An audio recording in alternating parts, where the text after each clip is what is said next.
बिस्मिल्लाहिर्रहमानिर्रहीम। अस्सलामुअलैकुम dear students, 8th online lecture of quantum mechanics, and the topic is we discuss about the terms projection operators, properties of projection operators and idempotent. Idempotent is actually used for matrices. कि idempotent operator या matrix क्या होता है उसको discuss करेंगे।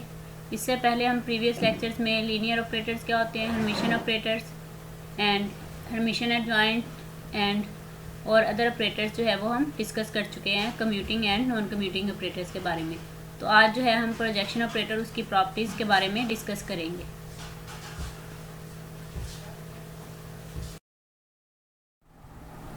जो हमारे पास layout है यानी कि आउटलाइंस जो हैं आज के टॉपिक में, आज के लेक्चर्स में हम डिस्कस करेंगे, वो हमारे पास क्या होंगी, projection operator, properties of projection operators यानी कि प्रोजेक्शन ऑपरेटर्स को हम पहले डिफ़ाइन करेंगे, फिर उसकी प्रॉपर्टीज़ को, देन आइडेम्पोटेंट क्या होता है, एक्चुअली ये टर्म हम यूज़ करते हैं मैट्रिसेस के लिए। तो आइडेम्पोटेंट ऑपरेटर्स यानी कि प्रोजेक्शन ऑपरेटर जो है वो आइडेम्पोटेंट होता है, इसको हम प्रूव करेंगे by the help of theorem से कि show that projection operator is idempotent with the orthonormal basis as given. तो लास्ट में हम ये क्वेश्चन सॉल्व करेंगे, उसके बाद आपके लिए एक छोटी सी असाइनमेंट होगी, एक क्वेश्चन आपके लिए होगा कि वो आप सॉल्व करेंगे, इसी से रिलेटेड होगा प्रोजेक्शन ऑपरेटर से।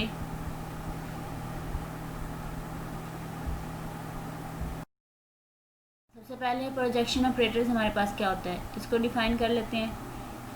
एन ऑपरेटर पी, ठीक है, is said to be projection operator if it is hermitian and equal to its own square.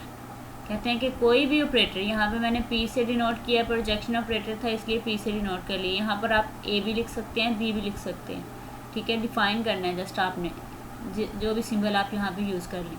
तो आप लिख सकते हैं an operator P is said to be projection operator. अब कहते हैं कि P प्रोजेक्शन ऑपरेटर होगा कब, जब वो हर्मिशन होगा। अब हर्मिशन का की प्रॉपर्टी क्या है, आपको पता है कि हर्मिशन कोई भी ऑपरेटर जब उसका एडजॉइंट लें आप तो वो इक्वल टू उसी ऑपरेटर के आ जाए तो वो हमारे पास हर्मिशन ऑपरेटर होता है।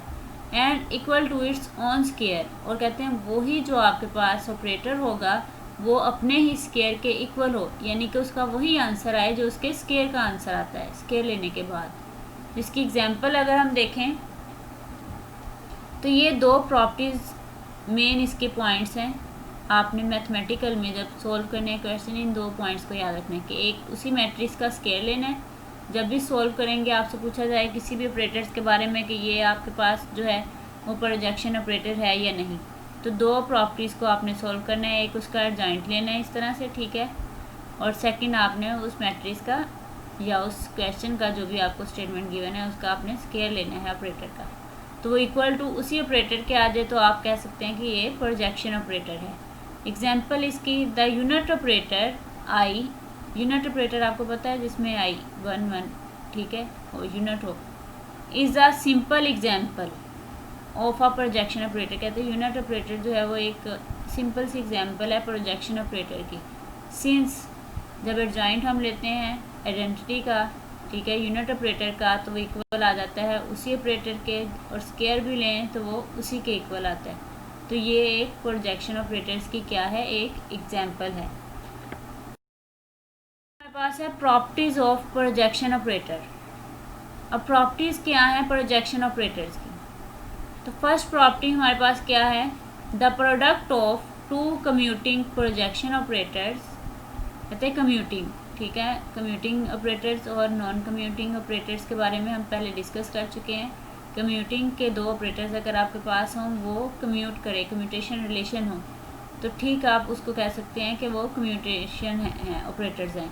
तो यहाँ पर कहते हैं the product of two commuting और प्रोजेक्शन ऑपरेटर्स के प्रोजेक्शन ऑपरेटर्स भी हों और वो क्या करें, कम्यूट भी करें। Let's suppose P1 and P2 is also a projection operators. अब कहते हैं कि अगर P1 और P2 आपके पास एक प्रोजेक्शन ऑपरेटर है सिंस, तो अब ये वाली प्रॉपर्टी हम किस तरह देखेंगे, product of two commuting operators. ये आपके पास दो ऑपरेटर्स हैं जो कि हम कहते हैं कि वो कम्यूट करते हैं।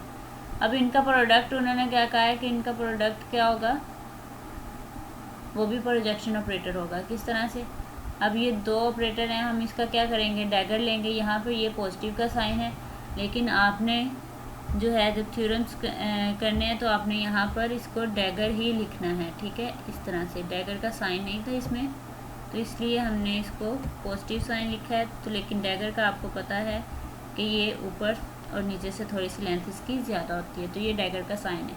तो आप क्या लेंगे, इसका डैगर लेंगे। तो डैगर जब लेंगे तो आपको पता है डैगर की एक प्रॉपर्टी थी कि जब हम किसी दो ऑपरेटर्स का प्रोडक्ट लेते हैं और उसका डैगर लें तो हमारे पास जो बाद वाला ऑपरेटर होता है वो पहले हम लिखते हैं और पहले वाले ऑपरेटर को बाद में लिखते हैं। तो इस तरह से सेकंड जो है P2 उसका डैगर आपके पास पहले आएगा और फिर P1 का बाद में डैगर आएगा जब आप इसको अप्लाई करेंगे, विच इज़ इक्वल टू, अब हमें पता है by the definition of Hermitian operators के P2 डैगर जो है वो इक्वल आ जाएगा P2 के और P1 डैगर जो है वो इक्वल आ जाएगा P1 के by the definition of Hermitian operator. तो इस तरह से P2 P1 इसको हम इस तरह से भी लिख सकते हैं कम्यूटेशनल रिलेशन के पॉइंट ऑफ व्यू से कि which is equal to P1 and P2 and, और हम क्या करेंगे, ये तो आपने ले लिया डैगर हर्मिशन ऑपरेटर, एक प्रॉपर्टी इसकी होगी। सेकंड हम क्या करेंगे, उसको स्केयर लेंगे। तो दो प्रोडक्ट हैं उनका स्केयर लें आप, तो आपके पास क्या आएगा, पहले वन P1 P2, फिर आप सेकंड जो स्केयर है वो भी P1 P2 आ जाएगा। तो इस तरह से ये P2 का स्केयर आ जाएगा एंड P1 का स्केयर आ जाएगा। अब स्केयर भी हमने क्या कहा है, जो प्रोजेक्शन ऑपरेटर होगा उसमें स्केयर भी उसके ऑपरेटर्स के इक्वल ही होगा, तो इसलिए हम इसको P1 एंड P2 भी लिख सकते हैं। तो ये आपके पास थी इसकी फर्स्ट प्रॉपर्टी प्रोजेक्शन ऑपरेटर्स की, कि अगर आपके पास दो कम्यूटिंग ऑपरेटर हों उनका आप प्रोडक्ट लें तो वो भी प्रोजेक्शन ऑपरेटर होगा। प्रॉपर्टी हमारे पास है the sum of two commuting projection operator is generally not a projection operator. जैसा कि अभी हमने पढ़ा कि अगर प्रोडक्ट हमारे पास है तो वो भी हमारे पास क्या आ जाता है, प्रोजेक्शन ऑपरेटर ही आ जाता है। बट अब यहाँ पे वन थिंग नोट कि आपके पास the sum of two commuting projection operators के अगर हम सम लेंगे दो ऑपरेटर्स का तो वो प्रोजेक्शन ऑपरेटर नहीं होगा। थर्ड प्रॉपर्टी हमारे पास है two projection operators are said to be orthogonal. कहते हैं दो प्रोजेक्शन ऑपरेटर्स को हम कह सकते हैं कि वो क्या हैं, ऑर्थोगोनल हैं if their product is zero. हमें पता है कि ऑर्थोगोनल जो हमारे पास होते हैं वेक्टर्स या जो आपके पास ऑपरेटर्स होते हैं वो क्या होते हैं, उनका प्रोडक्ट इक्वल टू ज़ीरो होता है, तो देन हम कहते हैं कि वो ऑर्थोगोनल है। इसी तरह से अगर दो आपके पास ऑपरेटर्स होंगे, प्रोजेक्शन ऑपरेटर्स आपको गिवन है, तो आप उनका जब प्रोडक्ट लेंगे वो इक्वल टू ज़ीरो आ जाएगा, तो फिर आप क्या कह सकते हैं उसको कि ये ऑर्थोगोनल है।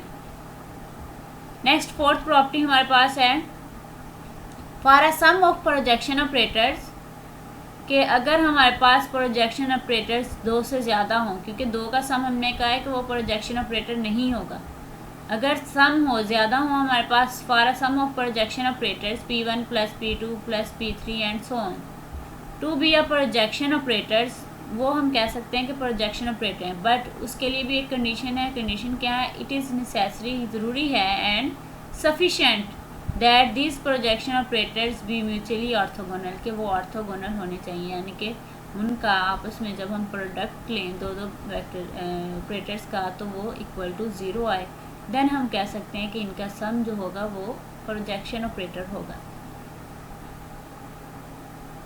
इट्स मीन के क्रॉस प्रोडक्ट क्या होगा, वो वैनिश कर जाएगा, यानी कि जब दो प्रोडक्ट लेंगे, दो वेक्टर्स का क्रॉस प्रोडक्ट लेंगे तो वो वैनिश हो जाए, यानी कि इक्वल टू ज़ीरो आ जाए, देन आप कह सकते हैं कि ये जो ऑपरेटर्स हमारे पास हैं वो प्रोजेक्शन ऑपरेटर्स हैं। तो ये इसकी फोर प्रॉपर्टीज़ हैं प्रोजेक्शन ऑपरेटर्स की, जो कि आपने याद करनी है। जब भी आप थ्योरम्स करेंगे इन फोर प्रॉपर्टीज़ को माइंड में रखेंगे और इनको अप्लाई करेंगे। नेक्स्ट हमारे पास है आइडेम्पोटेंट। आइडेम्पोटेंट को हम एक्चुअली में मैट्रिक्स में लेते हैं, ठीक है, मैट्रिक्स ही कहते हैं कि मैट्रिक्स में किस तरह से इसको ऑपरेटर्स को लिखते हैं या डिनोट करते हैं।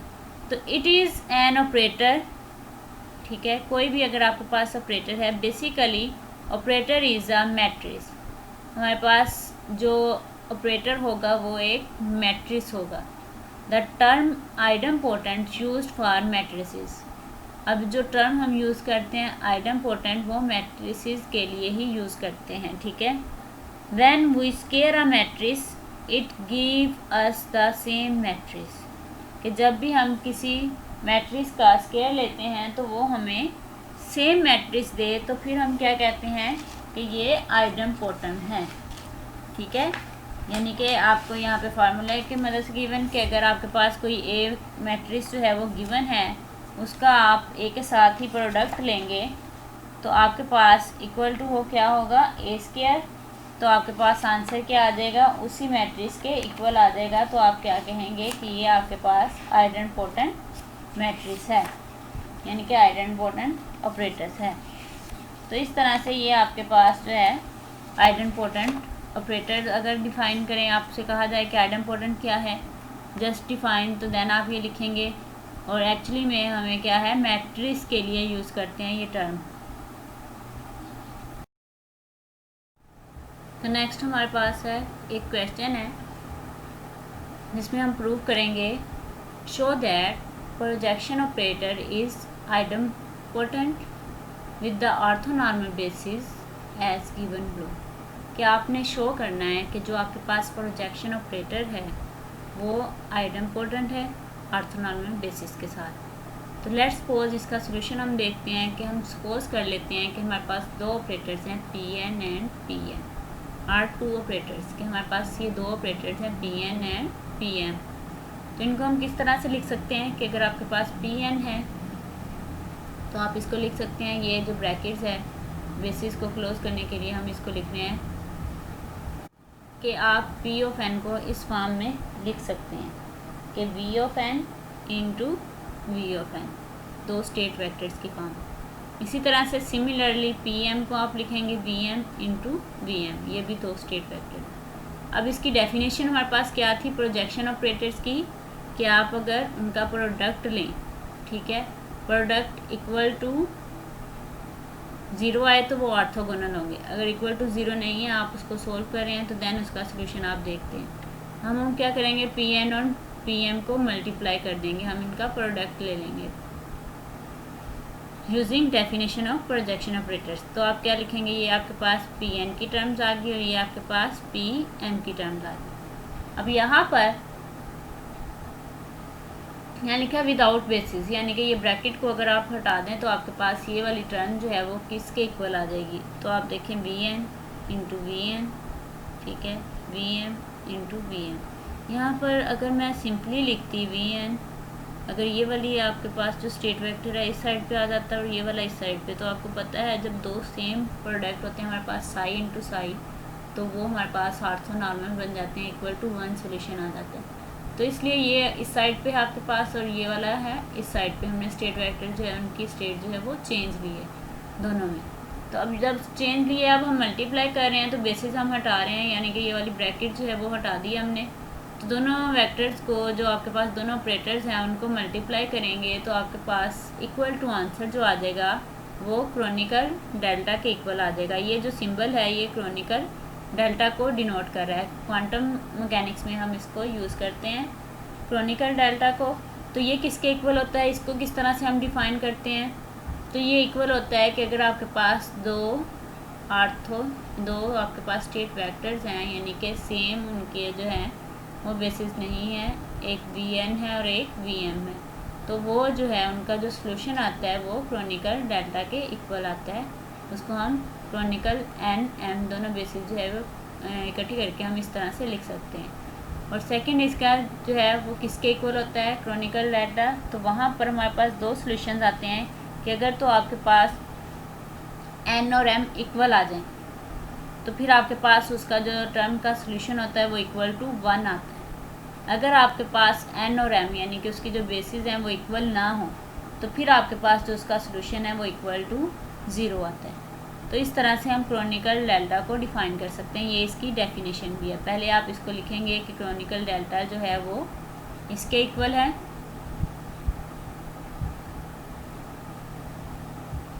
ये इसकी डेफिनेशन है कि ये इसके इक्वल है। देन आप उसको बता सकते हैं कि क्रोनिकल डेल्टा के हमारे पास क्या सोल्यूशन है कि अगर n m के इक्वल होगा तो 1 आ जाएगा, अगर n m के इक्वल नहीं होगा तो आपके पास सोल्यूशन जो होगा वो 0 होगा। तो ये हमारे पास क्रोनिकल डेल्टा है, ये आपके लिए एक न्यू टर्म होगी क्वांटम मैकेनिक्स में। अब हमारे पास क्या है, ऑर्थोगोनल में हमारे पास क्या है, V of M equal to 0। हमें पता है कि ऑर्थोगोनल की एक प्रॉपर्टी है हमारे पास, प्रोजेक्शन ऑपरेटर्स में हमने पढ़ा है कि अगर दोनों का प्रोडक्ट इक्वल टू 0 आ जाए तो इट्स मीन कि वो ऑर्थोगोनल है। अब यहाँ पर आप देखें कि ये जो आपके पास सेंटर वाली टर्म है V N and V M, तो ये आपके पास अगर ऑर्थोगोनल, इसकी कंडीशन अगर हम यूज़ करें प्रॉपर्टी प्रोजेक्शन ऑपरेटर्स की, तो वो इक्वल टू 0 आएगी। इक्वल टू 0 का मतलब ये ऑर्थोगोनल होगी, ठीक है। अगर बाकी सेकंड वाली आप देखें, ये टर्म नहीं, ये वी एम लिखा है, वी एन लिखा है, आप इसको वी एम को पहले भी लिख सकते हैं, वी एन को बाद में, कि क्रोनिकल डेल्टा की डेफिनेशन। तो यहाँ पर अगर आप देखें तो ये आपके पास वी एन है, ये स्टेट इसकी वेक्टर की जो है वो वी एम की इस साइड पे है और वी एन की इस साइड पे है, तो फिर हम इन दोनों को जो है वो लिख सकते हैं। तो ये जो सेंटर वाली टर्म आपकी होगी वो क्या हो जाएगी, 0 by the properties of projection operators. There are 2 possibilities. अब 2 पॉसिबिलिटीज़ हैं, कौन कौन सी, इफ़ 2 पॉसिबिलिटी क्रोनिकल डेल्टा के पॉइंट ऑफ व्यू से कि एन अगर एम इक्वल है तो 1, अगर एन एम के इक्वल नहीं है तो 0। अब 2 पॉसिबिलिटी में फर्स्ट हमारे पास क्या है, if N is not equal to M, then फिर क्या होगा, अगर वो दोनों इक्वल नहीं है तो हमें पता है कि जो हमारे पास प्रोडक्ट होगा पी एन और पी एम का वो इक्वल टू 0 होगा, ठीक है। Otherwise if N is equal to m या m is equal to n, then फिर हम क्या करेंगे, उसका जो स्केयर है वो उसके इक्वल आएगा, यानी कि पी एन का स्केयर अगर हम लें तो वी एन और वी एन है, आप इस फॉर्म में लिखेंगे। तो ये वाली चीज़ जो है वो हमें पता है कि इक्वल टू 1 होती है जब 2 सेम स्टेट वेक्टर आ जाए। यहाँ पर अगर फाई और फाई होता है या साई और साई होता है, प्रीवियस लेक्चर्स में हमने डिस्कस किया है, उससे आपको ये, इसलिए मैं फाई और साई का वर्ड यूज़ कर रही हूँ, तो उससे आपको क्लियर था कि हमारे पास नॉर्मलाइज्ड कंडीशन क्या होती है, या हमारे पास जो सेम अगर स्टेट वेक्टर इस फॉर्म में लिखे गए हैं तो उनका प्रोडक्ट जो है वो इक्वल टू 1 आ जाए तो हम कहते हैं कि वो ऑर्थोनॉर्मल है। तो यहाँ पर हमने लिखा है कि with the orthonormal basis as given, orthonormal के पॉइंट ऑफ व्यू से हमने देखें। तो अगर हम पी एन का स्केयर लें तो इस फॉर्म में वो इसके इक्वल आ जाए तो वो इक्वल टू 1 होता है, ठीक है, ये हमें पता है। अगर पी एम का, ठीक है, सॉरी यहाँ पे ये आपके पास क्या है, पी एम है,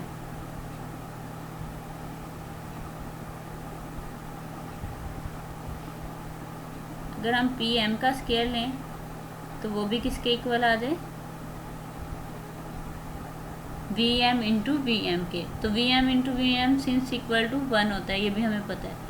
तो इस तरह से हम कह सकते हैं कि ये जो आपके पास 2 ऑपरेटर्स थे गिवन प्रोजेक्शन ऑपरेटर्स, वो आइडेम्पोटेंट है with the orthonormal basis as given board, ठीक है। ऑर्थोनॉर्मल बेसिस के पॉइंट ऑफ व्यू से ये जो है ऑपरेटर्स वो आपके प्रोजेक्शन ऑपरेटर्स हैं, ठीक है। तो प्रोजेक्शन ऑपरेटर्स 2 हमने लिए, ठीक है, उनको फॉर्म में लिखा है, एक फॉर्म में, ठीक है, दोनों को।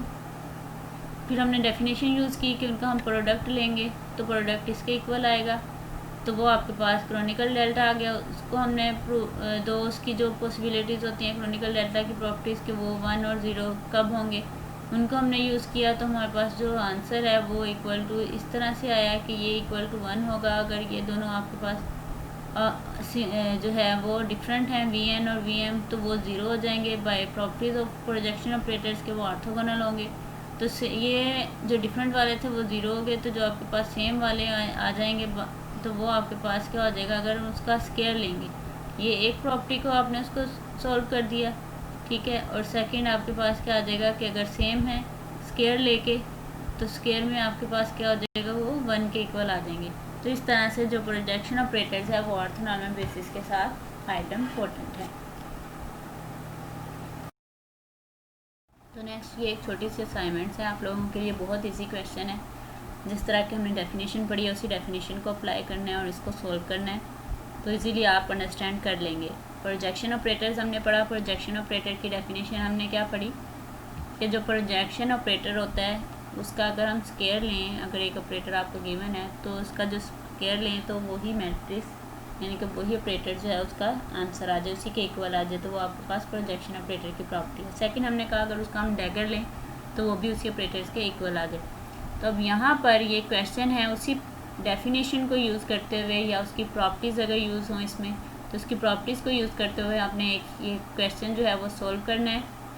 ये आपकी असाइनमेंट है कि क्वेश्चन क्या है हमारे पास, शो दैट, अभी जो हमने किया वो हमने प्रोजेक्शन ऑपरेटर्स को आइडेम्पोटेंट जो है वो शो कराया है, ठीक है, वो क्वेश्चन था, लेकिन ये सिंपल क्वेश्चन है, ठीक है, इसमें क्रॉनिकल डाटा कोई चीज़ यूज़ नहीं करनी, जस्ट आपने प्रोजेक्शन ऑपरेटर की डेफिनेशन और उसकी प्रॉपर्टीज़ को यूज़ करना है। तो क्वेश्चन हमारे पास क्या है, show that the operator this, ये आपके पास कोई ऑपरेटर है, is projection operator only when this state vector psi is normalise.